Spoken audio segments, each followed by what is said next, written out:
Dois, um, testando,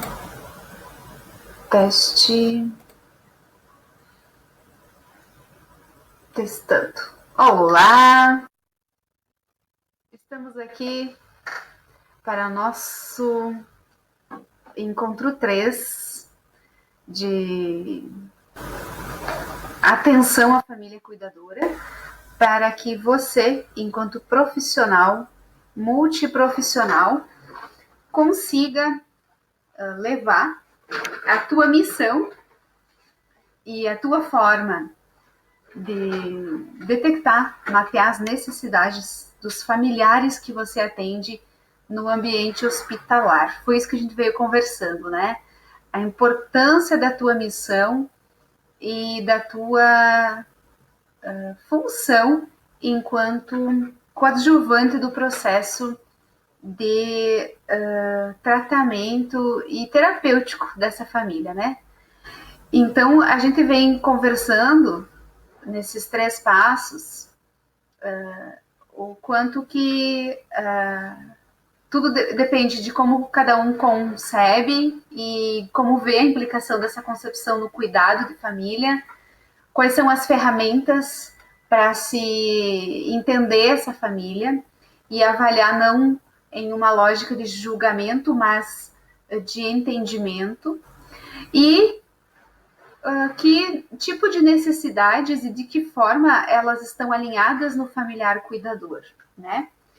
Então, hoje nessa conversa sobre a compreensão do dinamismo familiar, a ideia é que você consiga lembrar, né, daquilo que a gente conversou no item anterior sobre necessidades do familiar cuidador, como um coadjuvante nessa conversa, é como se fosse uma continuação. Então, se você não conseguiu ver, assistir, anotar a aula, o encontro anterior, o 3, você pode se sentir um pouco perdido nessa. Então, reveja a aula anterior antes, porque ela tem uma perspectiva de continuidade, tá? Então, na aula anterior, resumindo para você que viu ela inteira, né? Resumindo, você viu lá que uma família ela tem necessidades muito peculiares.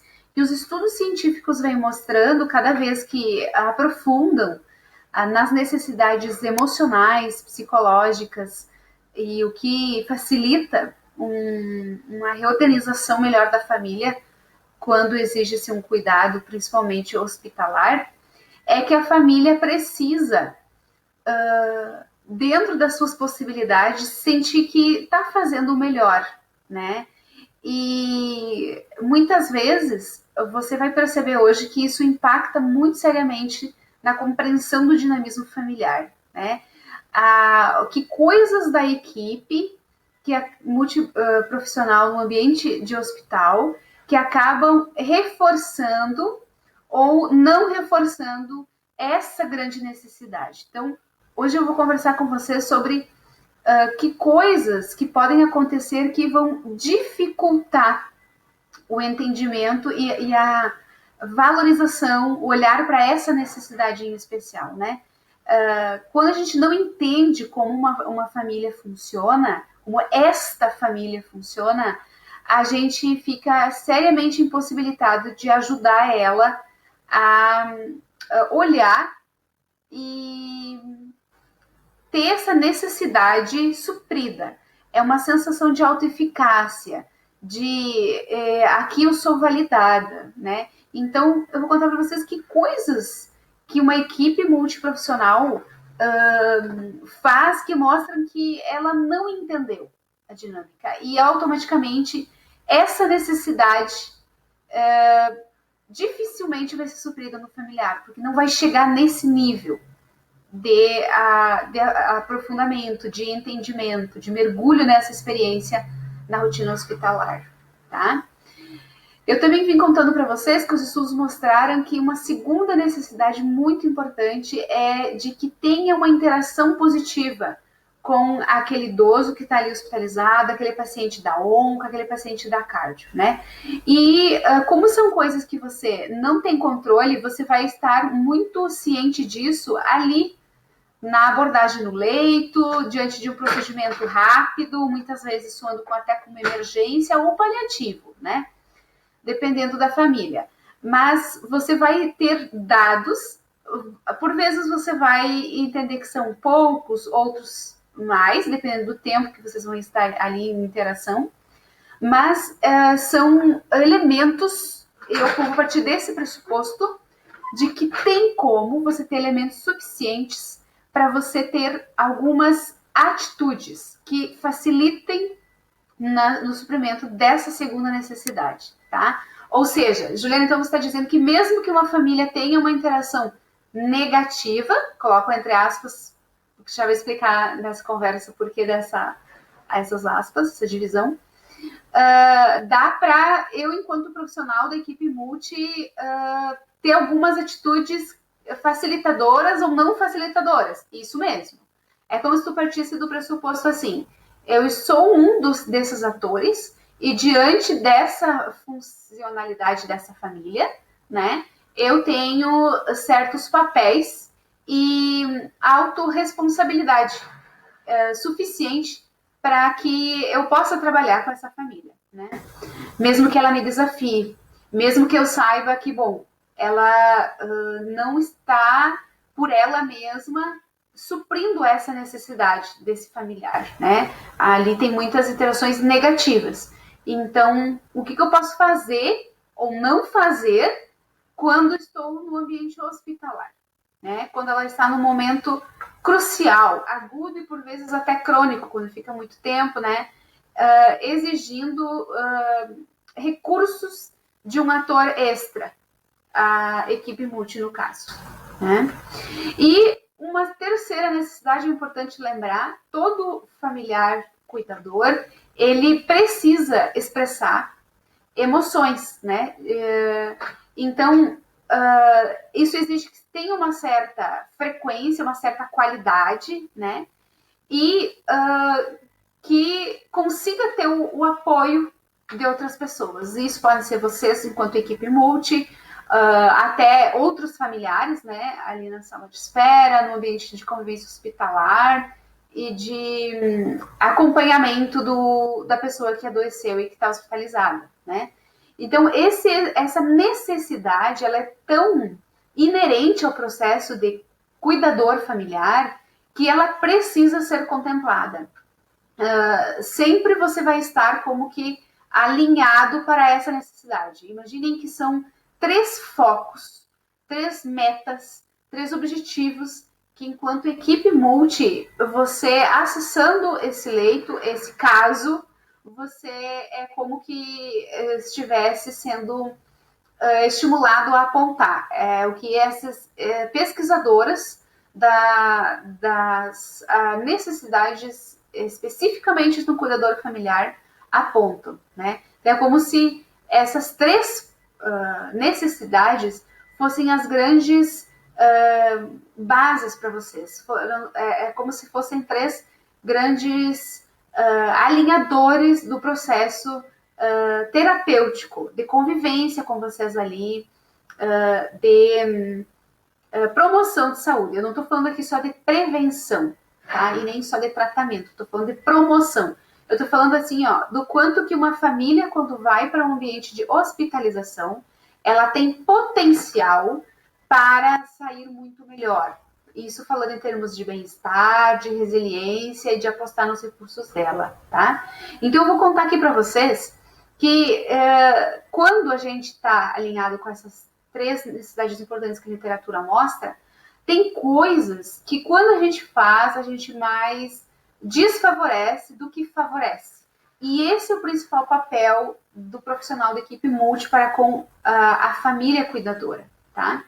Então, eu vou contar para vocês 5 sinais de que, enquanto profissionais de saúde, mostram que a gente, quando profissional, não compreendeu o dinamismo familiar, tá?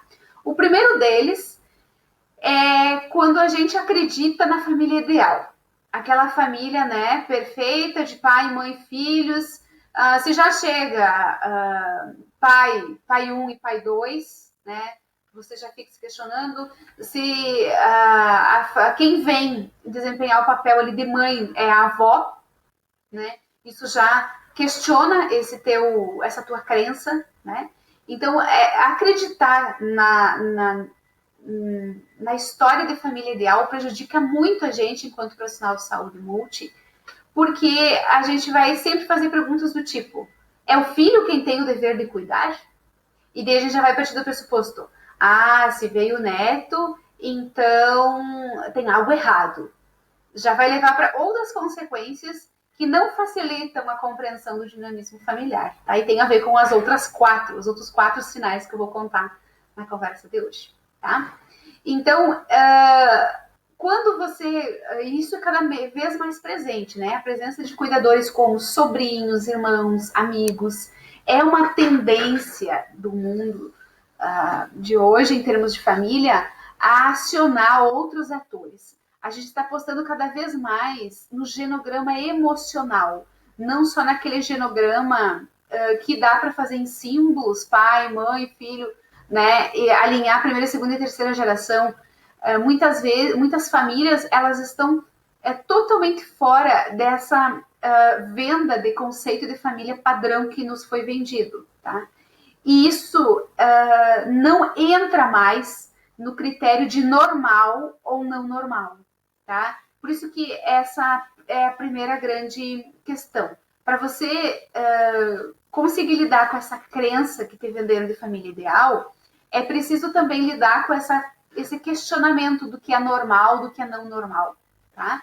Em se tratando de família, esse critério de normalidade não nos faz sentido. E eu falo como quem estudou psicometria e era apaixonada por gráficos e padrões de normalidade. Quem adorava olhar em gráficos o que é que saiu do padrão, o que é que não saiu, tá? O que está dentro da curva normal estatística e o que não está. E quando a gente fala em termos de dinamismo familiar, o padrão não nos faz mais tão sentido, tá?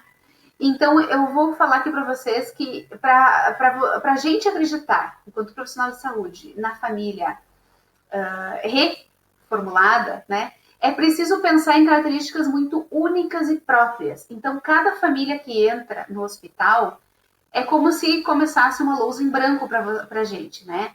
É como se começasse do zero. É como se você partisse da ideia de que tudo que você estudou sobre família normal, que é uma família, naquele momento em que entrou aquele caso, ela é como se aquilo desaparecesse, apagasse da lousa e começasse tudo em branco, tá? Com uma forma de você realmente centrar nessa família, tá?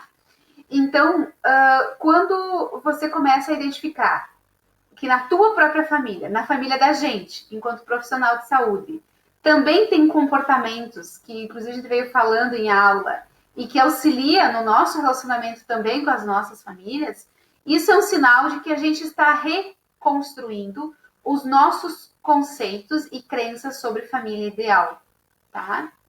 Então, eu fiz formação em terapia familiar, né? E na formação tinha muitas situações práticas em que se trazia a importância de questionar isso. E aí, até um certo momento, enquanto profissional de saúde, no começo é como uma aprendizagem. A gente questiona e diz, não é porque eu vim de uma família com pai, mãe, filho, filha, propaganda de margarina, que as outras também tenham que ser, ok. Só que aí chega a entrar no momento em que você se vê fazendo algumas concepções de que, não, mas se ela é mulher, é a mãe, ela tem que buscar fazer o almoço, ela que tem que dar um jeito de buscar o almoço. A gente até entra em crenças de feminismo, né, ou não, quando começa a ressignificar essas crenças de família ideal, né? Então, essa crença é muito profunda, ela vai aparecer assim, muitas vezes, quanto menos esperar, você vai pensar e vai falar, pode até falar às vezes, porque é uma aprendizagem, em que você vai rever depois. O que essa minha expressão quis dizer? Eu fui dar essa orientação para esse caso, O que eu quis dizer com é o teu filho que vai te cuidar, né? Quando eu faço uma insinuação de que é o filho que vai te cuidar, eu já estou mostrando para essa família, ali, minha cliente, qual é a minha concepção de família ideal, né? De que o filho deveria cuidar. Então, o ideal é fazer uma pergunta do tipo: quem vai cuidar de você? Quem vai vir te visitar? Fazer uma pergunta mais aberta, tá? E tem também famílias que nunca aparecem no hospital, né? Levantando uma questão muito maior, pois por vezes se trata de abandono e outras pelo fato de estar ocupada com emprego, com outros dependentes, né?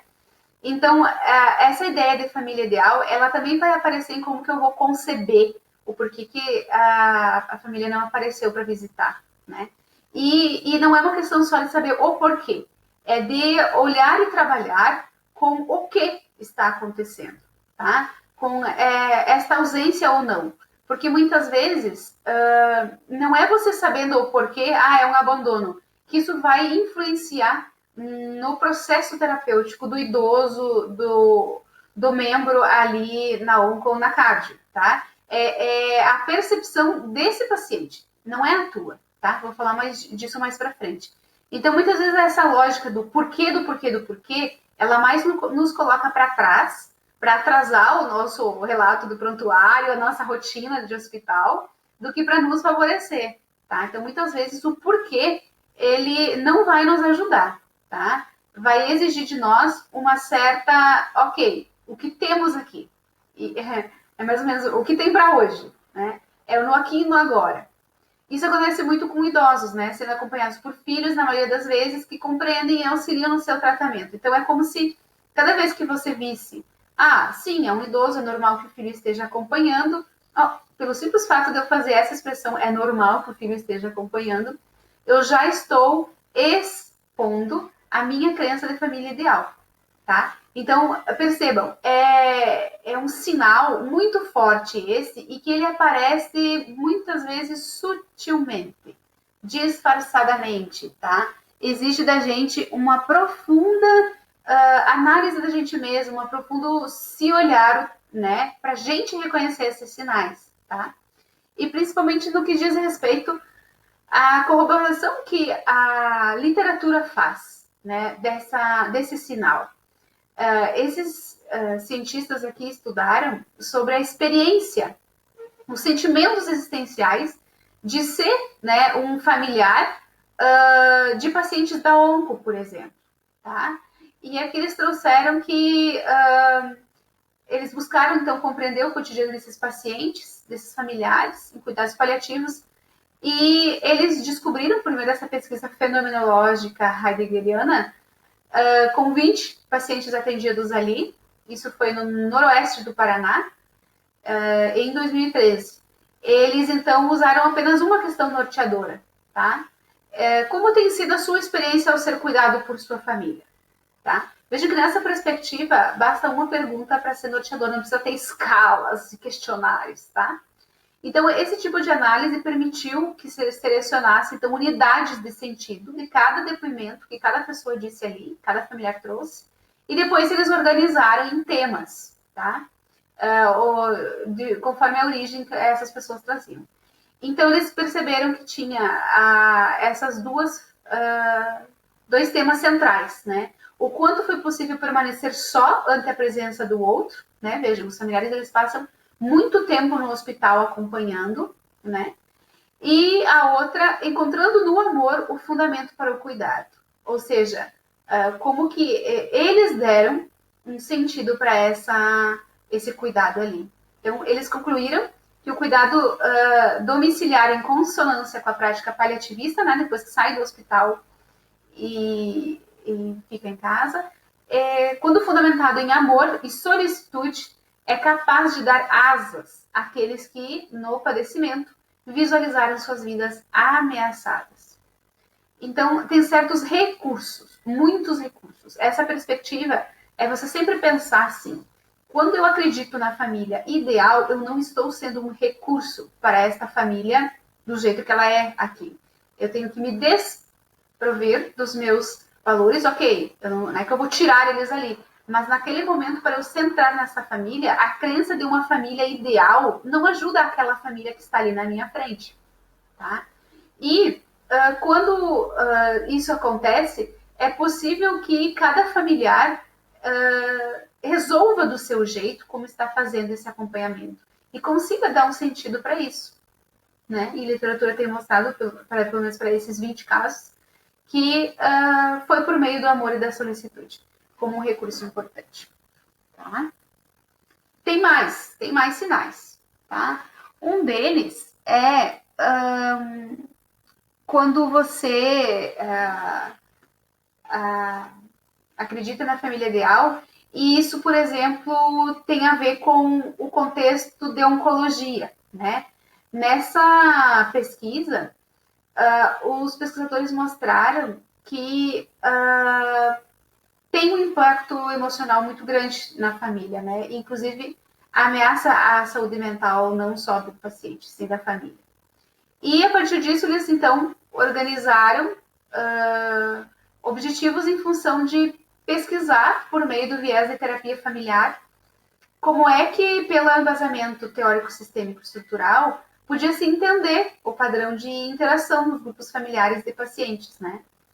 E isso faz pensar porque esse tipo de entendimento, para quem depois tiver mais interesse e quiser fazer formação em terapia familiar, inclusive tem centros de ensino de formação, inclusive aqui em Passo Fundo mesmo, no Instituto Elos, com a Andiara Amarante, que oferece essa formação, dura 3 anos, e ela não é aberta só para psicólogos, viu? Inclusive, quando eu fiz, eu tinha como colega assistentes sociais e médicos. Tinha alguém da enfermagem que tinha começado e depois parou. Mas é uma formação, as formações em geral, elas são assim, elas não são abertas só para a psicologia, né? Elas têm como foco esse entendimento da família como um todo. Então, na terapia familiar, é muito comum se pensar esses padrões de interação e dando nomes, tá? E sempre que eu falava sobre isso, tanto em sala de aula, como em palestras, grupos de encontro, eu sempre usava esses padrões, tá? Tanto que aqui eu achei um estudo que vai muito ao encontro disso que eu concordo, que é essa ideia, assim, de o quanto também, intitulando cada padrão, eu estou não focando no recurso da família. Então, a partir de então, eu passei a não trazer mais esses tipos de padrões, porque tem vários, se você quiser aprofundar e fazer na formação, né? Tem da família que é mais unida, tem da família que é mais coesa, tem da que não é, e tem nomes para cada padrão, tá? Eu não vou citar aqui porque não é o foco, mas tem muitos tipos de família que na abordagem sistêmica estrutural dá para se usar como base, porque vai numa lógica médica. Primeiro se identifica que tipo de família é, depois, para cada tipo de família, tem um tipo de abordagem. Eu acho isso um tanto cansativo e não é adequado para um ambiente hospitalar. No hospital, a gente não tem tempo para ficar fazendo toda essa análise, né? Vocês mesmos vieram me dizendo nas avaliações que são coisas, abordagens muito rápidas. Então, são ações bem pontuais, tá? E nessa pesquisa em especial, quando se considerou, então, o dinamismo, o padrão, o jeito da família se organizar, se identificou mudanças na organização dela e no funcionamento depois do adoecimento. Ou seja, uma família nunca vai ser igual depois que ela sair do hospital. Então, o tempo que elas estão aí com vocês, elas estão numa profunda metamorfose, uma profunda mudança, tá? E com essa amostra de 83 pacientes em tratamento no Hospital de Câncer de Pernambuco, tá? Se percebeu que, por meio de uma análise de conteúdo, que essas mudanças na organização familiar, após o adoecimento, elas foram principalmente em relação à flexibilidade para mudar de papéis, tá? Para cumprir as determinadas tarefas do cotidiano. Então, isso diz respeito, assim, se lá em casa era comum, era acordado, que o pai era quem ia fazer... Não, geralmente na ideia de família ideal, né? A mãe é quem cuidaria da nutrição, da comida da casa, quem faria o rancho, quem organizaria o cardápio, quem faria as refeições, né? Depois que a mãe adoece ou exige um tempo longo de hospitalização, o pai passa a fazer isso, ou uma filha, ou um filho, tá? Geralmente, pela prática, a gente percebe que a filha passa a fazer isso. Independente se ela seja mais velha ou mais nova, geralmente é dado um papel feminino que assuma, cumpra muitas tarefas, né? Inclusive, cuidadores familiares mulheres, como eu falei para vocês, são maioria, e principalmente por essa variável, por assumir papéis. Aconteceu um movimento, um evento estressor, que aqui seria a hospitalização, e essa pessoa passou a assumir outro papel. Muitas vezes, assumir esse papel vai fazer com que ela postergue outros eventos do ciclo de vida dela. É como se, muitas vezes, travasse, estagnasse, por muitos casos, dependendo da hospitalização e do período de tratamento, né? Às vezes são por 8, 9 anos de tratamento por câncer, né? Às vezes muda-se todo o estilo de vida em função de uma doença cardiovascular. E se essa filha, esse filho, fica em função desse papel que mudou depois da hospitalização, mas teve que se manter para cumprir as tarefas do cotidiano, por exemplo, a alimentação, é muito comum que este filho, esta filha que passou a assumir, ou este neto, não cumpra, por exemplo, outras tarefas esperadas para o ciclo dele, por exemplo, casar, entrar para a faculdade, formatura, um novo emprego, uma nova possibilidade de carreira, tá? É muito comum, eu recebo aqui casos assim, maioria, que netos acabem adiando seus planos de carreira em função do cuidado de um avô ou uma avó, e filhos, filhas, adiem tanto esse cuidado a ponto daqui a pouco para a mulher, isso tem muito a ver com o ciclo de envelhecimento, passar dos 35 anos, que é o período de idade reprodutiva dela, tá? E aí as escolhas que este cuidador familiar acaba fazendo para a sua vida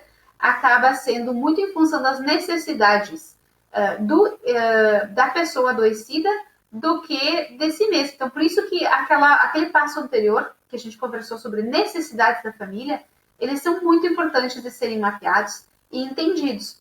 Porque pode ser ali que uma familiar esteja mais agindo em função da necessidade do adoecido, né? Por exemplo, acontece muito em casos de idosos narcisistas, né? Em que a necessidade desse idoso, dessa idosa, é tão mais em função que acaba fazendo com que essa filha, esse filho cuidador, não tenha filhos, por exemplo. Se é um filho, até vai, dá para ter depois dos 40, 50 horas que ele quiser. Mas uma filha, não. A mulher, ela tem um relógio biológico. Quando deu ali aquele horário biológico, vai ter uma série de repercussões. Ela vai ter que repensar como é que ela vai pensar a sua geração, né? Então, quando ela fica muito em função de pensar a geração dos pais, dos avós, ela esquece da sua, não cumpre as suas tarefas esperadas para o seu ciclo de vida, tá? E, às vezes, isso acaba levando, não estou falando em termos de causa e efeito, mas aumenta o risco, por exemplo, de conceber um filho com síndrome de Down, por exemplo, né? Com síndromes. A gente sabe o quanto que uma gestação aos 37, aos 40, aumenta o risco, né? Então, isso, de alguma forma, mexe com todo o processo do ciclo de envelhecimento familiar, tá? E como também essa pessoa vai se organizar, tendo como foco fornecer apoio e proteção aos seus membros e ao paciente. Então, geralmente eu trabalho aqui com a geração sanduíche. É aquele homem, aquela mulher de meia idade que se ocupa entre conciliar o cuidado dos filhos adolescentes e dos pais idosos, tá? Mesma coisa acontece com o paciente com câncer. Digamos que uma mãe com a criança no hospital, ela vai ter que sempre se reorganizar, conciliar o papel dela de mãe com o filho no hospital, e aí como é que vai ser? Ela ficar tempo aí acompanhando no hospital, né? Como é que fica a função dela de esposa, de filha, né? Os demais papéis É como que eles fossem flexibilizados e exige-se como que uma troca de prioridades entre os papéis. Então, como que essa pessoa organiza? O que, que foi ensinado a ela que ela deveria organizar? Então, eu recebo muitas vezes aqui pessoas que, profissionais de saúde, inclusive, porque profissional de saúde é muito cuidador, né? Que acaba repensando a sua vida a partir dessa crença de família ideal, né? Muitos chegam aqui para mim com filhos, às vezes já adolescentes, quando acaba fazendo uso de um ambiente assim como no consultório, no hospital do primeiro porte que eu trabalhei, nos ambientes institucionais que recebem, eles trazem concepções de que, não, eu tenho que cuidar da minha mãe, porque é isso que eu tenho de concepção de família ideal. A minha família é a minha mãe. Então, muitas vezes, o filho vem com problemas de desempenho na escola, repercute em faz alguns sintomas, né? Cria algumas formas de chamar a atenção de que esse papel que ela está reorganizando não está atendendo à necessidade da sua prole, né? Acontecem eventos acidentais na família, né? Às vezes, acidentes assim, posso dizer como que a criança cai na açude, né? Já aconteceu. Aconteceu um assalto, né? Toda a família foi feita de refém e aí a família passa a passar por um estresse pós-traumático, né? Teve famílias que eu atendi em que esses papéis já estavam sendo reorganizados em função de uma hospitalização da pessoa idosa, por exemplo, e com outro evento estressor, né? Aí exige mais flexibilidade ainda. Por quê? A vida ela continua, né? Os eventos acontecem, as tarefas emocionais e psicológicas elas vão acontecendo, né? Independente de estar em hospitalização ou não. Então exige do membro familiar cuidador uma grande flexibilidade e apoio, tá? Ele precisa apoiar e precisa ser apoiado. Aí a gente se pergunta, ser apoiado por quem? Tá? Como é que ele vai resolver problemas, fazer escolhas que vão vir no cotidiano dele e como é que ele vai estar de cabeça, né? Como se diz. Tá com a cabeça como? Na hora de resolver e fazer novas escolhas. De onde vem o apoio? Aí, num plano ideal, sim, o ideal é fazer psicoterapia e tal e tal. Mas esse é o plano ideal, né? Enquanto equipe multi, muitas vezes é da equipe multi que vem esse apoio, que esse familiar espera, tá? Então, esse sinal, a família ideal, aquela família perfeitinha, aquela família normal, nos distancia muito de compreender o dinamismo daquela família, tá? Segundo sinal de que a gente, enquanto profissional de saúde multi, não está conseguindo compreender o dinamismo familiar. Sabe quando? A gente julga a família, tá? Fica difícil para o profissional levantar necessidades da própria família e descobrir como lidar e se relacionar com as mesmas, esses familiares cuidadores, quando usa o crivo do julgamento. Quando eu avalio com um teor de isso tá certo, isso tá errado, isso tá bom, isso tá ruim, vai ficar muito difícil para a gente levantar essas necessidades. Atrapalha todo o processo. Por quê? O profissional de saúde é um elo essencial na rotina. É uma liga, é algo que conecta, tá? E se eu estou julgando, eu estou por si só fragilizando esse elo, tá? Então, isso vai se refletir. Mas eu não julgo. Eu nunca digo, tá, essa é boa, essa é ruim, esse é um caso fácil, esse é difícil. Mas pode se refletir muito sutilmente no manejo para com esse paciente, para com esse cuidador familiar. Por exemplo, quando eu vou passar o plantão e digo assim para o colega da enfermagem ou traduzo verbalmente o que eu escrevi no prontuário para o colega multi, coisas do tipo, olha, tem barreiras que essa família está trazendo. O próprio teor da palavra barreiras está dizendo, eu estou julgando ela. Ela está resistente. Eu estou julgando ela. Porque eu estou partindo de um pressuposto de que tem um padrão que ela deveria se comportar e um que ela não deveria. tá? Então, ó, você entrou nesse hospital e está me atrapalhando, ó, tá fazendo uma barreira aqui no meu trabalho, como se tivesse uma condição, não respeitasse o critério de aceitação incondicional dessa família, tá? Ou quando a gente diz, essa família não está sabendo lidar com a doença, a gente está fazendo sim um julgamento dessa família, porque a gente está partindo do pressuposto que tem um jeito certinho de lidar, tem um padrão, tem um processo, né? Nossa, mas ela não seguiu todo o processo, né, de negação, rejeição, depressão, aceitação. Ops! Isso nos compromete na forma de a gente agir com essa família. Tá? Nos deixam tanto distantes dessa atitude esperada, tá? Para estar mais inteira com a família. Outra coisa a gente vinha falando, a importância de simplificar termos de uma maneira que fique mais clara para o paciente, o seu cuidador, né? Quando eu estou simplificando e tornando este conhecimento acessível para essa família, eu parto do princípio de que essa família tem potencial para ser ativa nesse processo de saúde e doença, né? Quando eu uso termos muito rebuscados e técnicos, eu estou partindo do pressuposto de que ela tem que ficar de fora. É só eu, né, que vou ter o controle disso. Então, é um jeito de incluí-la e não julgar ela, tá? E também não estar só no ponto em que essa família vem para o hospital, mas pensar enquanto recurso como pessoas mesmo, tá? Como elas estão em um período estressor, de extremo teste dos seus recursos, e essa família já está superando, está buscando formas de se adaptar, e já mostra do quanto, enquanto pessoas, elas são, não só neste momento de hospitalização. Então, o momento de hospitalização, mesmo que você não saiba como elas eram antes, o fato de elas estarem ali à disposição, estarem desempenhando, estarem lutando das suas formas, fazer esse cuidado àquela criança que está hospitalizada, ao idoso que está ali, ao familiar acamado, ela está dizendo quem ela é. Nem que seja pela persistência dela, né, em estar buscando. Né?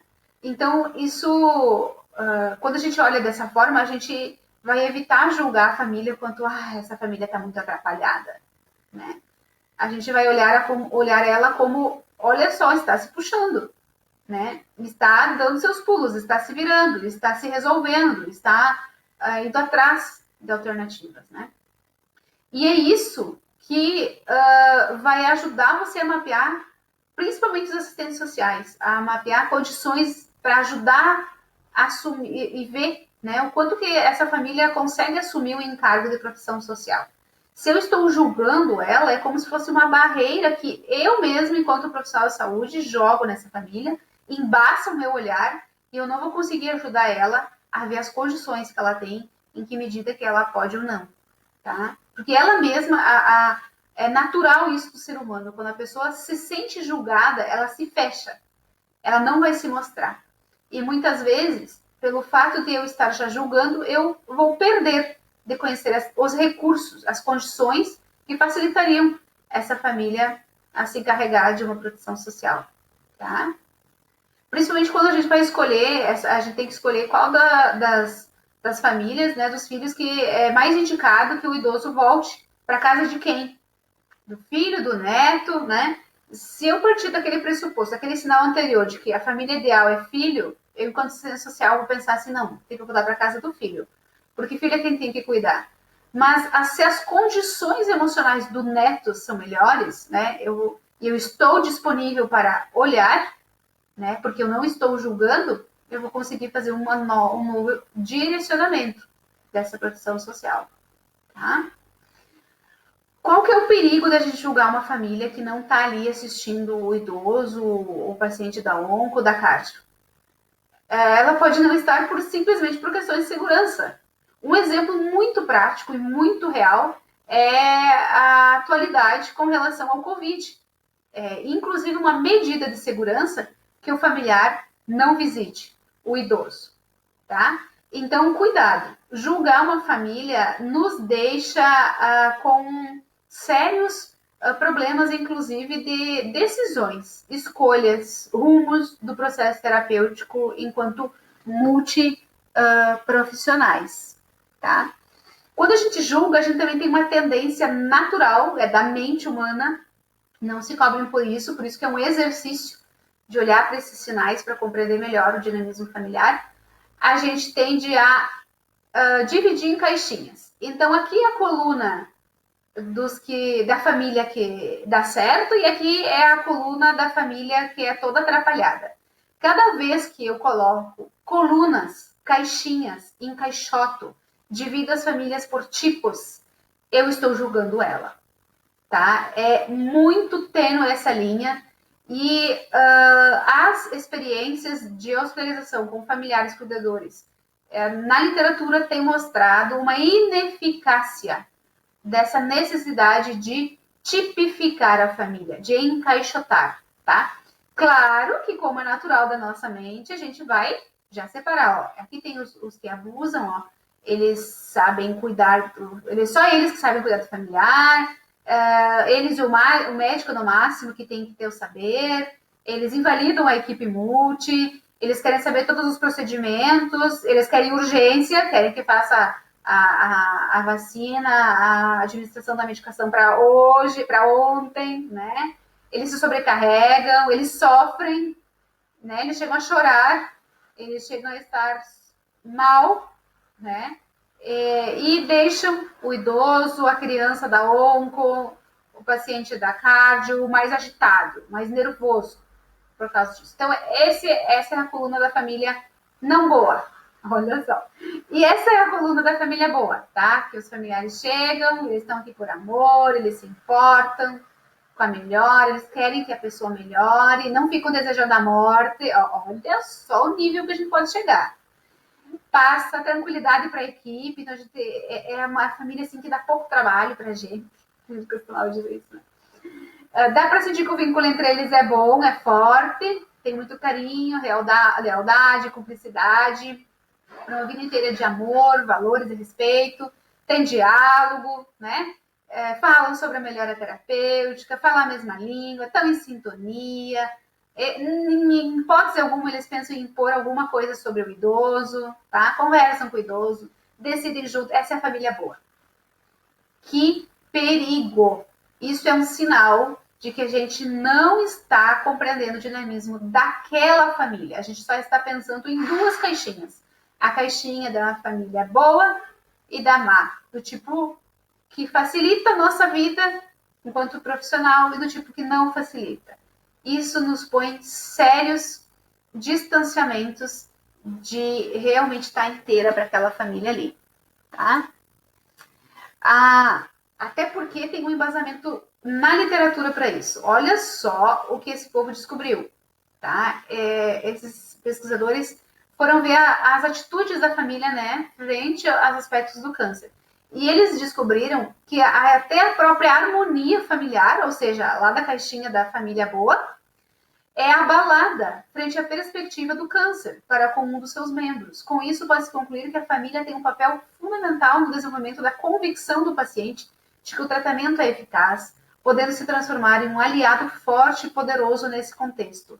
Essa aliança, ela fica toda comprometida se eu parto do pressuposto de que, nossa, que família estabanada. Olha só, é uma família muito desorganizada, com sérias barreiras, nananana. Só que, na verdade, ela sempre se desenvolveu como uma família tranquila. Tinha flexibilidade, tinha organização, né?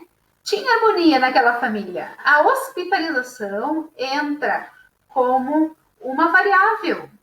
Não é assim para não é toda família que age do mesmo jeito quando um dos membros recebe o diagnóstico de câncer, tá?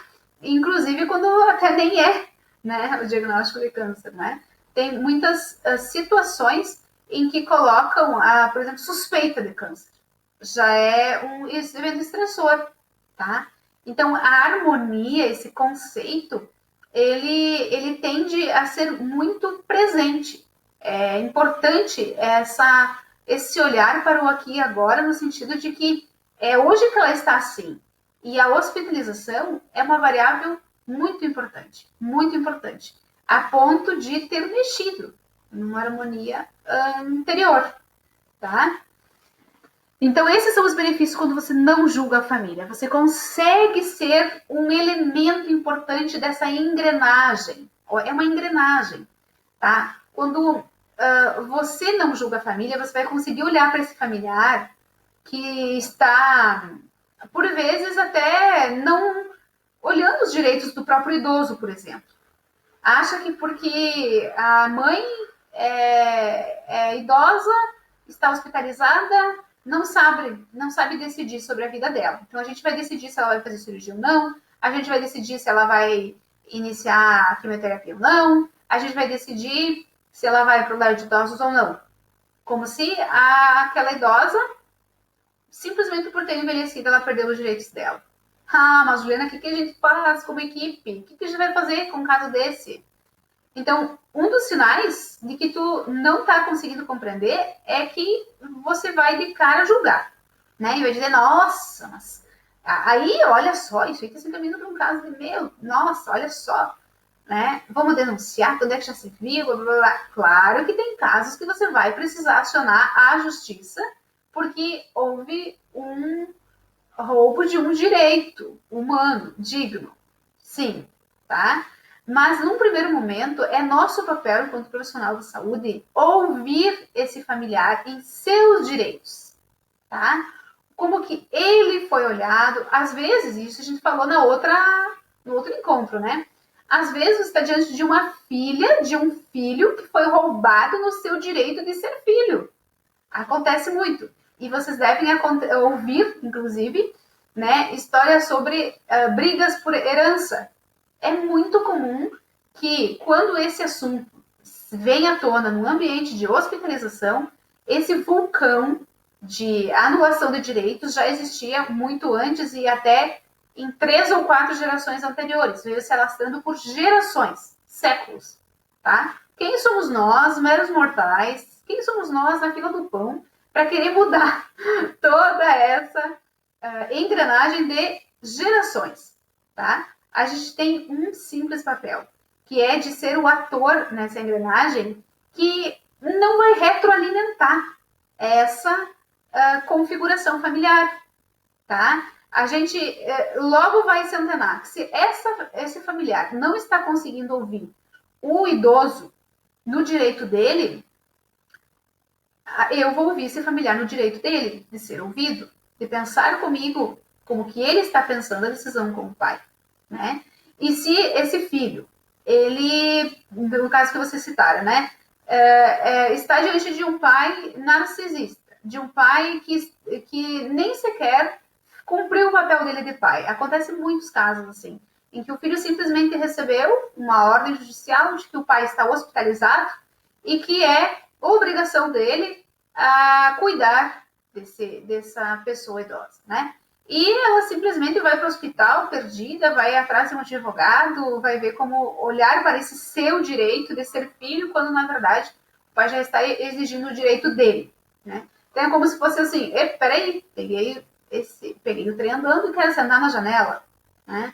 Então esse filho ainda está lidando com o direito dele de ser filho e tem uma necessidade especial, tá? Não vou dar aqui exemplos até para não padronizar tanto, mas é muito comum que você, quando passa a ouvir esse familiar, não escutar. Não estou dizendo para você ficar atrás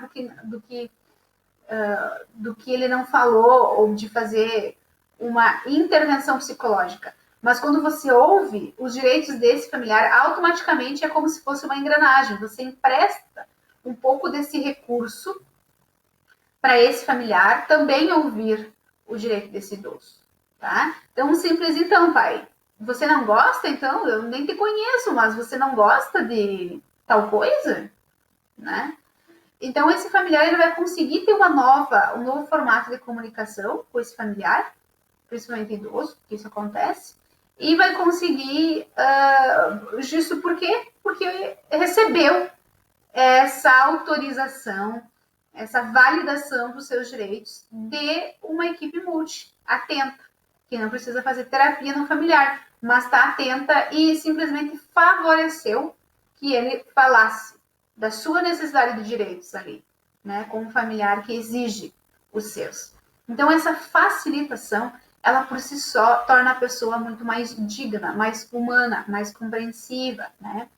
Eu vou sugerir um filme para vocês, no final desse encontro de hoje, que ele traz muito disso. Uma cena em que os familiares do idoso, cometido acho que por uma questão cardiovascular, acho que foi, eles se abrem tanto para a enfermeira, contam tanto para ela, falam, desabafam, que quando ela troca de setor e é encontrada numa nova situação, numa hospitalização já adiantada, esses familiares encontram a enfermeira e continuam desabafando sobre eles, né? Deixa eu contar para você, o pai agora ele tá tomando isso, daí agora ele fez isso, daí agora ele tá assim, e daí agora ele tá assado, e daí agora ele fez isso. Eles querem contar para a enfermeira como é que o pai tá, porque eles se sentiram ouvidos por ela. A enfermeira meio que fica assim, sem saber o que fazer, do tipo, oi? Nem... A cara dela é assim, do tipo, nem lembro de vocês, né?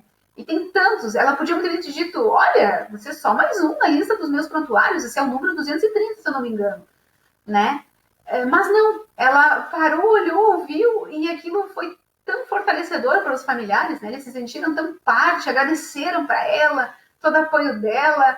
Ela até ficou assim, perplexa, né?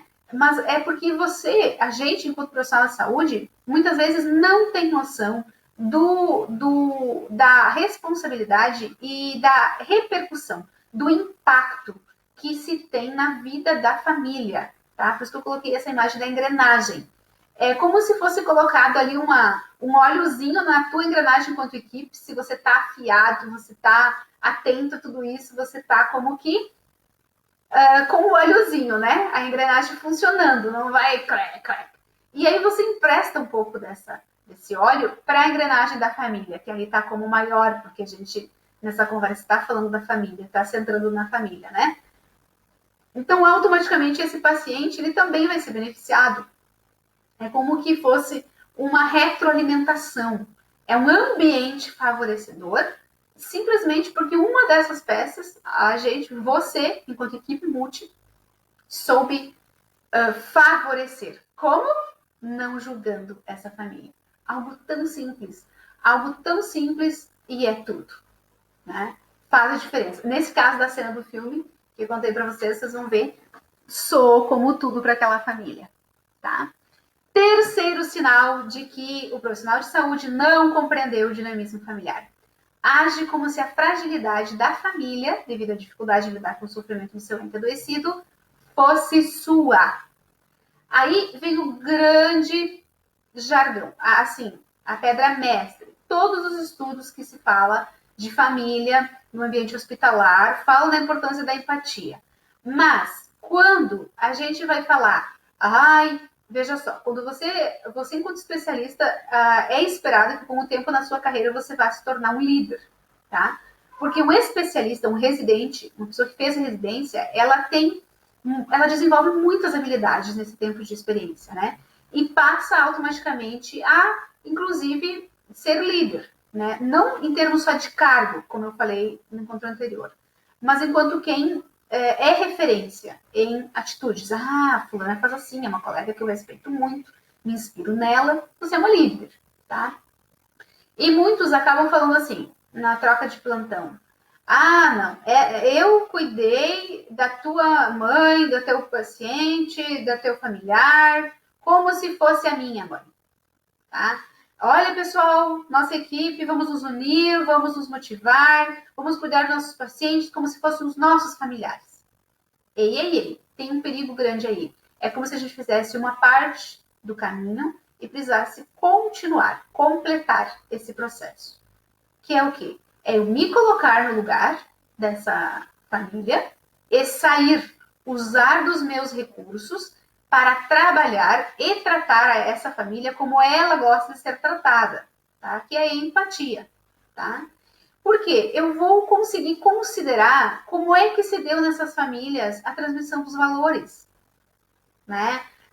Eu vou conseguir entender o quanto que vai custar para essa familiar, por exemplo, ela querer tanto dar água para a mãe, né, idosa, com Alzheimer, ali com toda a aparelhagem já nutrindo ela insiste em dar água para a mãe. Aconteceu um caso assim, que a gente teve que parar, se colocar no lugar da familiar e sair e usar os nossos recursos. E a gente foi descobrir que essa família tinha um valor imensurável com relação à água. Era uma família que dava um valor muito forte para a água. Ela era o tipo de família que seguia jargões como um copo de água não se nega nem para um inimigo, né?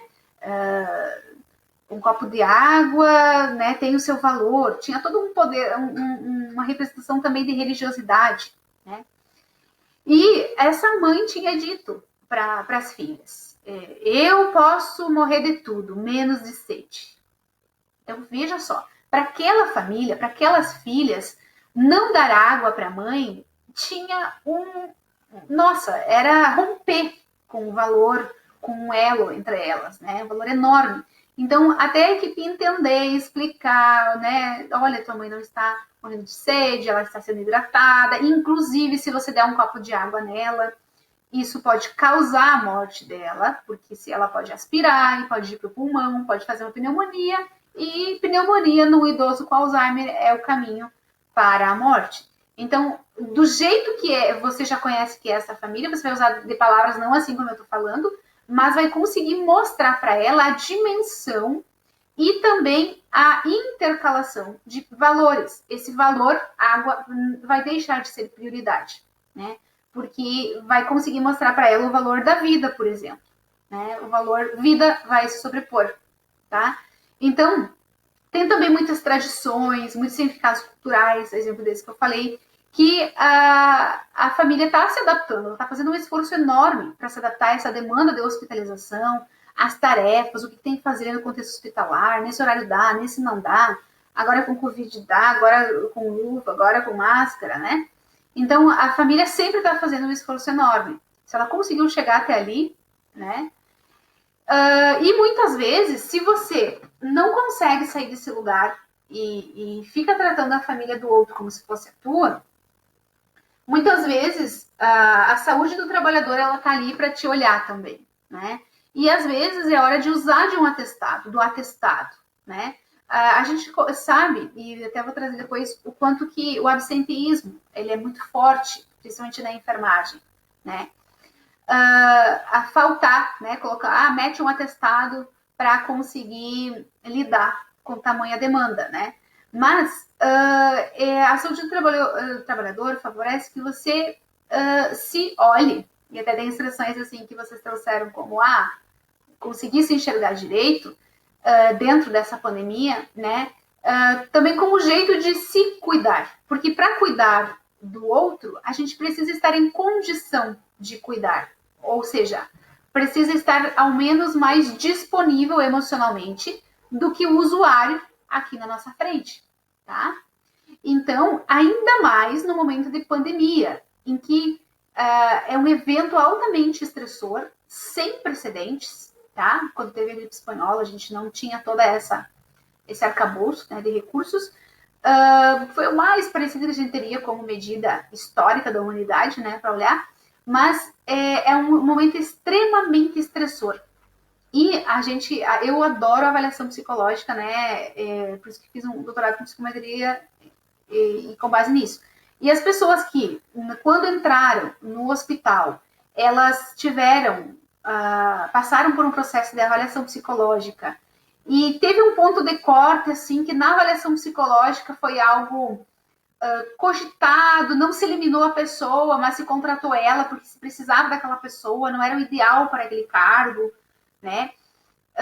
Principalmente questões ligadas à impulsividade nos afetos, ligadas ao manejo de como a pessoa olha a si e aos demais, como que ela olha e concebe uma pessoa, como que ela lida com os seus afetos, como que ela lida com os seus recursos, os internos, os cognitivos, os afetivos, os intelectuais, né? Tudo isso dá para medir nos testes. Os testes psicológicos são um fundamento muito bom para ajudar. E esses profissionais que ficaram na linha de corte da avaliação psicológica, principalmente, vão exigir atenção especial dos colegas da equipe, tá? Não enquanto eliminação, mas enquanto ambiente favorecedor. São pessoas que precisam muito mais de um ambiente favorecedor, de um ambiente assim, ó, estamos juntos nessa, tá? E muitas vezes, muitos desses profissionais, né, falo disso também pela prática, e pelos estudos que nos congressos em avaliação psicológica se demonstram, eles acabam muitas vezes assim, tá na hora de usar desse atestado, se afastar, mas acaba não usando porque encontrou na equipe um recurso. Porque a equipe, os colegas, acabam sendo algo maior, né? Aquela missão que nós falávamos lá conta mais, tá? E a pessoa consegue se segurar, aquele ponto de corte, ela consegue ir lidando, vem achatamento de curva, mais ou menos, e a pessoa tá dando o seu melhor, né? Mas, claro, o ideal seria fazer psicoterapia. O ideal não é, assim, esperar passar e tomar medicação. Não. A medicação, ela ajuda como um primeiro passo. Tem que continuar dando os passos, né?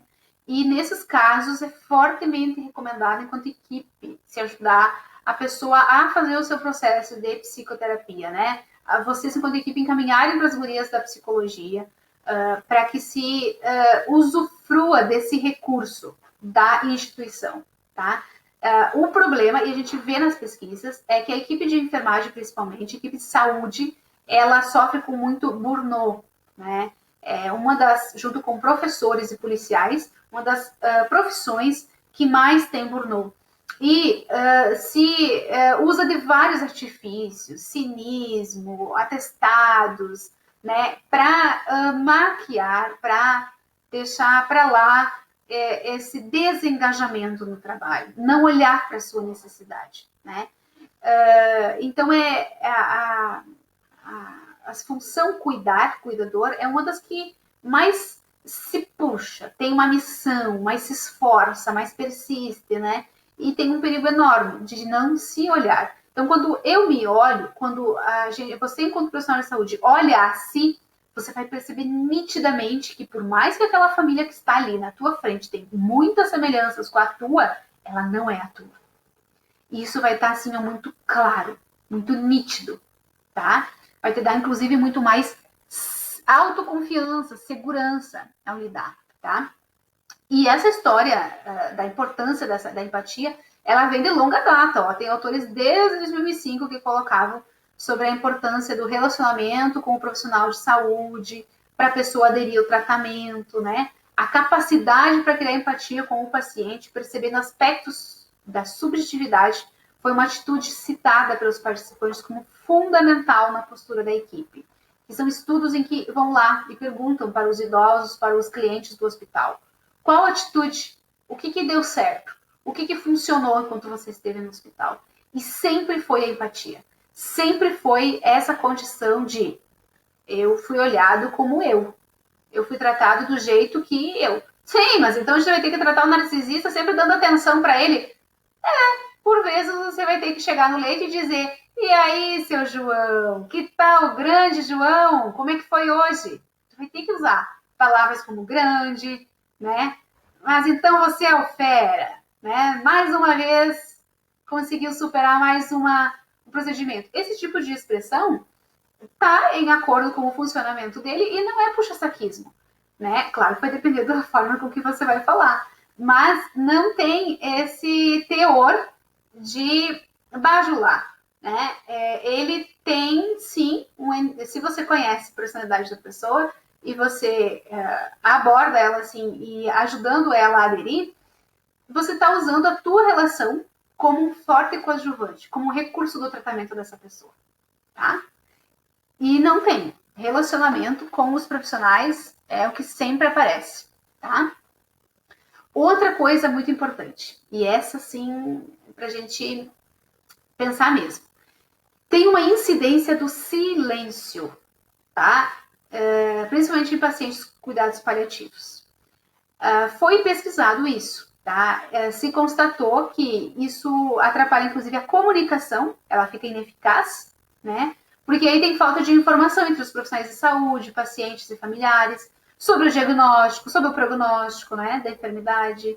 Sentimentos de medo, angústia, ansiedade são vivenciados pelos pacientes e familiares.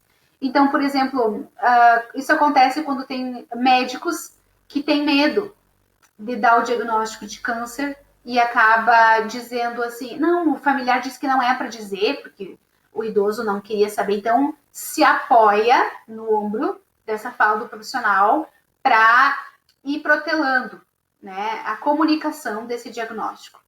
E isso, gente, nossos pacientes não são burros. Eles captam no ar as nossas atitudes, tá? Eles percebem, começa a gerar uma questão assim de desconfiança, aquele médico que, nossa, era para mim muito confiável, já não estou sentindo que seja, né? E geralmente nesses casos como se diz, batata. O médico não estava contando o diagnóstico, ou o profissional, enfim. Os clientes captam, tá? É muito importante. Inclusive também em tempos de pandemia tem acontecido. Inclusive com o pessoal idoso, né? Tem aquele, a gente vai falar mais disso na outra disciplina, dos estereótipos, né? É de risco, então, nossa, se pegar um Covid, tá? Não vou falar para o familiar, tá? Isso tem muito a ver com o silêncio, é um silêncio velado, conspiração do silêncio que a literatura fala, né? Como forma de distanciar você dessa família. Isso atrapalha muito. Né? E esses estudos têm mostrado que há necessidade de aprender a ouvir os pacientes e familiares como objetivo de perceber como direcionar da melhor forma a comunicação sobre a terminalidade de vida, fornecendo autonomia ao paciente na condução das suas atitudes frente ao processo que está vivenciando, tá?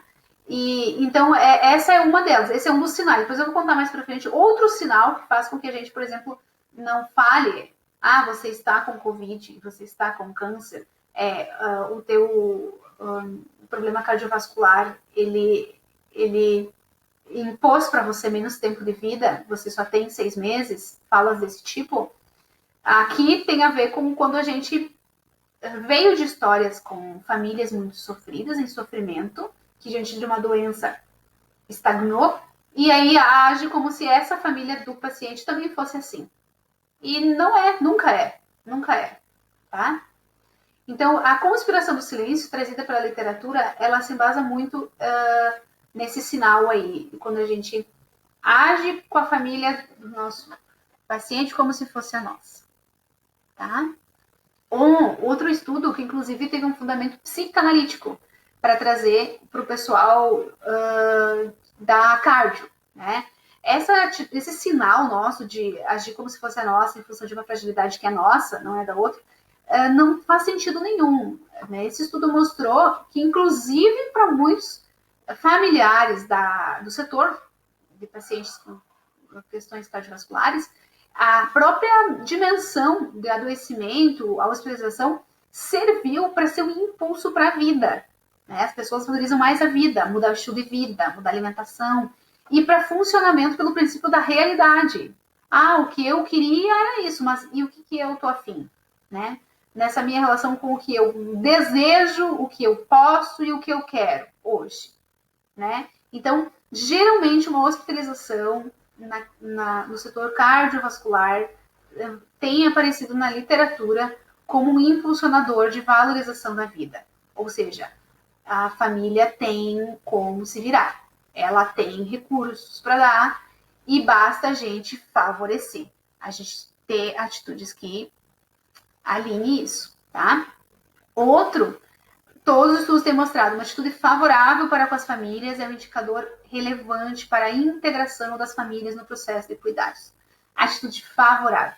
Atitude favorável, atitude favorável. Vocês vão sair dessa conversa com essa frase, dessa disciplina, né? Quando vocês lembrarem para essa disciplina, gostaria que vocês lembrassem dessa frase batendo na cabeça de vocês. Atitude favorável para com as famílias. Isso é o que a literatura mostra. Isso é o que a prática mostra, né? Quando se trabalha com família. Favorável. Favorável, então, é tudo positivo, óculos rosa, poliana? Não.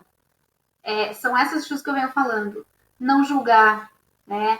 Não, tem mais duas que depois a gente vai falar, mas não ter já um padrão ideal de valores e achar que a família que tu está atendendo tem que seguir os teus, né? Essas atitudes, elas favorecem incrivelmente, tá? E tem um quarto sinal que a gente vai continuar na segunda parte. Espero vocês, então, para a segunda parte.